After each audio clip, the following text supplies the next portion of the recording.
根据刚刚的构思，第一段你学客语的背景或原因，你可以这样写：这2年來，因為防疫嘅關係，當到客語認證硬實聽判，我為到愛參加認證，未接上題目下設架上面簽資料，看客語實行教學，本愛嘅學習唔會斷脫。第二段先分論網絡線上學習的優點，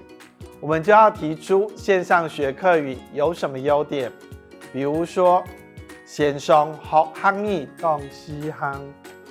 線上的線上也做得隨時讓學生兒互通，網絡上很有深度嘅客家人人字眼，還做得的親子發通地圖歡喜學客語。以上的敘述說明，在網絡上也可以歡喜學客語。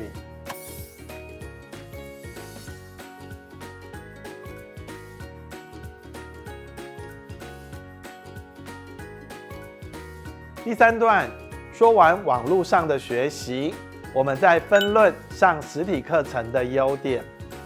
分論的意思就是要提出不同的觀點，比如實體課程做得到大家面對面討論問題，有講有笑，都到下唔會發音解釋，還做得感受線上熱情嘅親身之tou到面對讓嘅記憶都冇強容。而且在這段要表明自己更喜歡上實體課，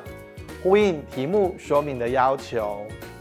以下校的網絡上學客家話，也係上實體課程，我們就寫愛漢係親校的學校到線上同學共下上課，大嘴鼓學習客話。第四段最後總結，無論用哪種方式學客語，都要有認真的態度。最後一段最重要的是能回扣主題，逗念學客話。更加分的是，你可以引用客家的諺語、鑼鼓應驗、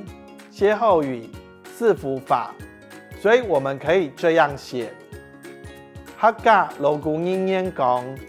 你要上天台，我要落地索，仲講地外人一數。天外人一道，唔管你選擇用哪種方式來學客話，聽錯會失望。記得要在回扣主題，逗念學客話，客話萬水穿。能這樣寫，就是一篇結構完整又能扣緊主題的好文章了。所以只要依照步驟來寫作，是不是沒有你想象中的困難呢？